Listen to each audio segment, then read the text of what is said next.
you're not quite sure why I'm looking this dishevelled, you should probably check out the last video I did. But for now, we're going to be talking today about something that's both well-aged and minimally filtered. And we're not talking about a whiskey. But you knew that already, because you can read and there's a title to these videos, so there's no surprises here, friends, unless I went with something clickbaity. I still might, I haven't decided yet. We've got a wine today. This is, oh, nearly dropped it. I'm very tired. This is the 2021 release of the Rama Fino from the brand Pepe. It's done by the bodega Gonzales Byass. They are a sherry producer. We've talked about sherries quite a bit on this channel. I'm just going to hold it because it's a beautiful bottle.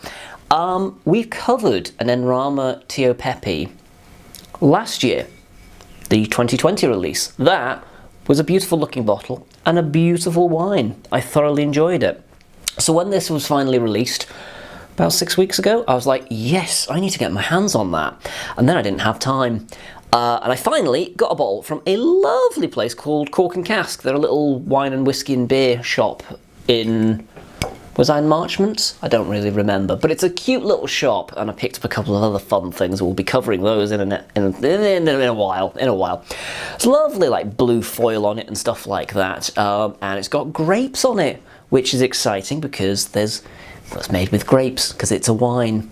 So I'm going to open this. I'm going to talk a little bit about it. So, Ramas, what are they? What's their deal? Well, you take a sherry and you just don't filter it anywhere near as much as you would for a normal Fino, Manzanilla. Other wines are available.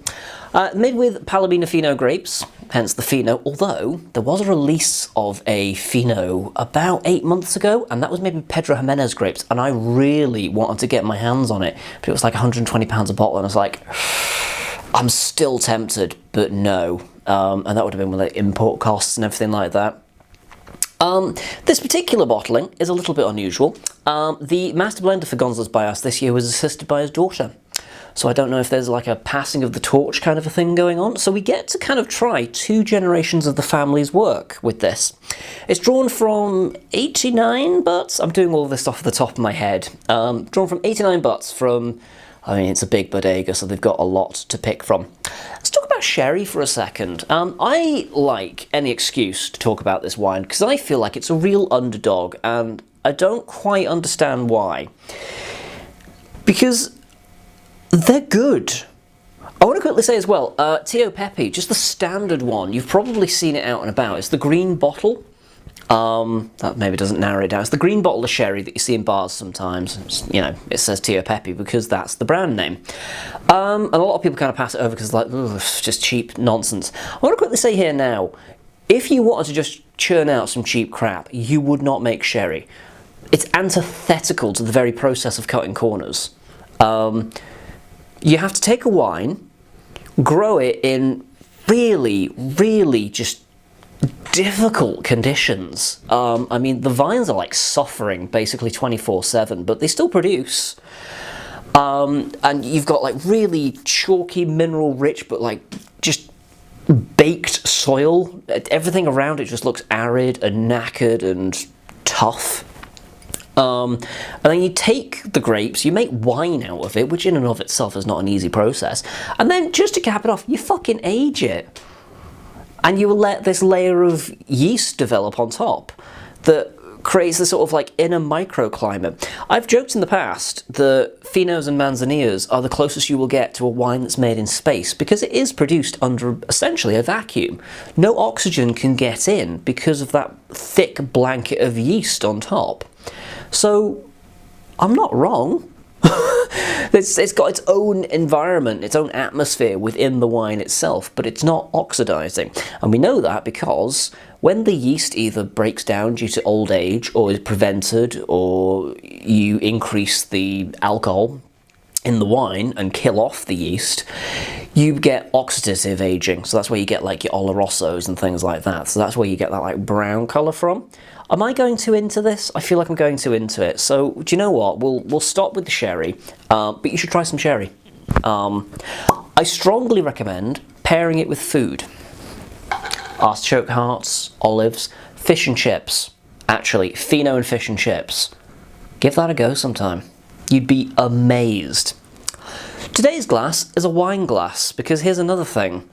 A lot of people will serve a sherry in something like a stemmed glassware, or like a snifter, or something like that. Capitas. That's fine for sampling, but when you're actually drinking it, you want to give the wine an opportunity to breathe. Now, I will say quickly, this particular wine glass is not a particularly great example. You want to try something like a Cabernet glass or something like that, something that's going to let the wine actually breathe a little bit and allow you to actually nose it properly, like a wine. One final thing. Treat not just sherry, but vermouth as well. So things like your martinis, that kind of thing, as if it is a white wine. Treat them exactly the same, keep them in the fridge, don't keep them too long, serve them in a nice big glass. You can't go wrong. Serve it with food, share it with friends, have a great time with it. Don't drink too much of it. Don't mix with beer. I'm going to pop this bottle down now. As you can probably tell, I'm quite a fan of sherry. I like an underdog, what can I say? So the 2021, you can actually see it's ever so slightly, it's not even ever so slightly, it's quite hazy actually. There's a fair bit of a fog on that. Wow. Yeah, that's quite a cloudy wine. You might not be really able to see that because obviously I've got this set up in a weird way, but yeah, that's really, I almost want to say louching almost. There's like a milky white appearance to it. What is there is a lovely straw gold colour, just with this kind of like lovely fog in it. And yeah, semi-opaque, almost pearlescent in this glass, but that could just be the glass. There's like a lovely sparkle to it. Oh my. Oh, interesting. Okay, I'm getting things like figs and leather and like cigars. Like, you know, before you smoke a cigar, the kind of like the tobacco, the smell of the tobacco that's in a cigar. Something like beef jerky, something a little bit savoury about it.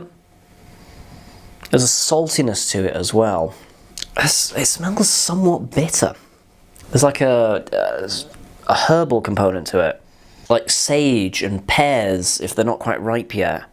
But there is a signature to it that I remember getting off of last year's Rama as well.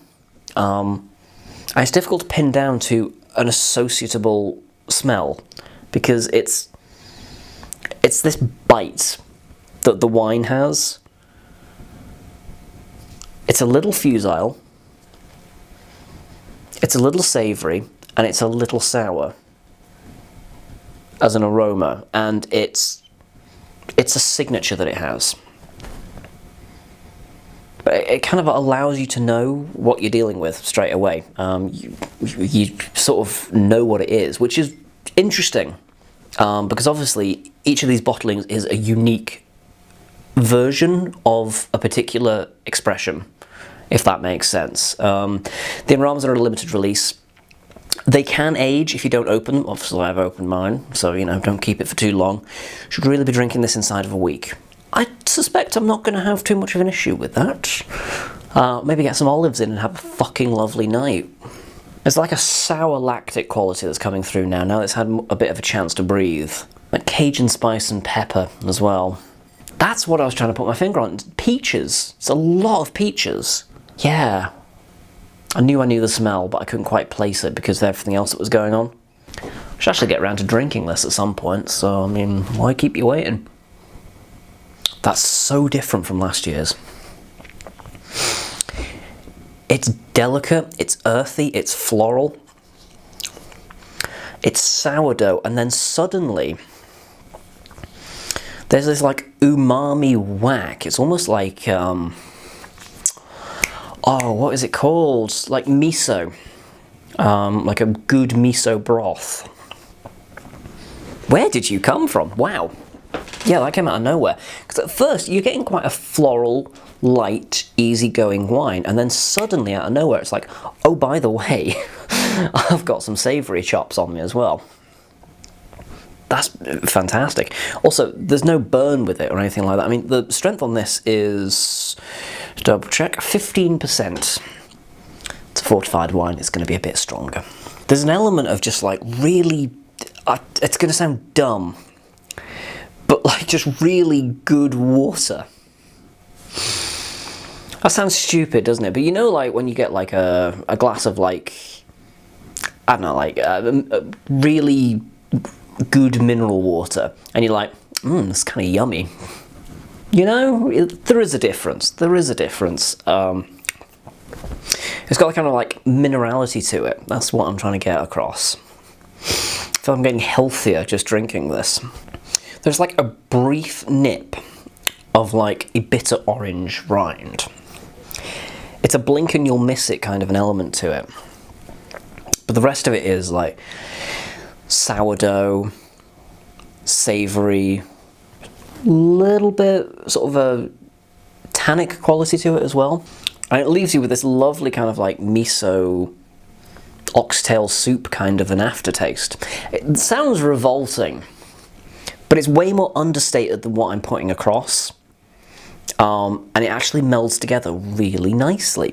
You're probably sitting there just like, why would I want oxtail soup wine? What? Ooh, no. I'm not sure if I'm selling this. Gonzales Byass are probably watching this and just being like, oh, all that hard work. Why did you do this? I'm sorry, Gonz. Can I call you Gonz? No? Okay, fair enough. It's a little bit floral. It reminded me a little bit of like white tea as well. It's beautiful. It's such a delicate expression of it. Last year's was had a bit of attitude to it. It was kind of a little acidic and a little biting. This one's so much more mellow and easygoing and inviting. It's like a really funky white wine, which is essentially what it is. Yeah, and the aging process has just done some wonderful things to it. A little bit of like oyster mushroom in there as well. I'm loving the savoury elements on this. I'm really digging it. That's a charming wine. You should buy some. It's a limited outrun of about 19 billion bottles, so it's not especially... Well, I think it was 19,000, so I mean, that's not really all that limited. But that's split between Magnums, 75 CLs, and this, which I've got here, which is a 35 CL. I am much preferring this version to the one that was released last year. It's accessible as a Finos can be very hit and miss, and Manzanitas can, and sherry can be in general. And a lot of that is to do with the fact that it's not stored properly. Keep it in the fucking fridge. Delightful. I never read the spiel on the back, did I? Also, each year the label changes. And they're just all classics. They're beautiful. 2021 marks the 12th limited release of Tío Pepe, Fino and Rama. Tío Pepe and Rama is an unfiltered and unclarified Tío Pepe. Bottled during spring when the floor growth is at its thickest.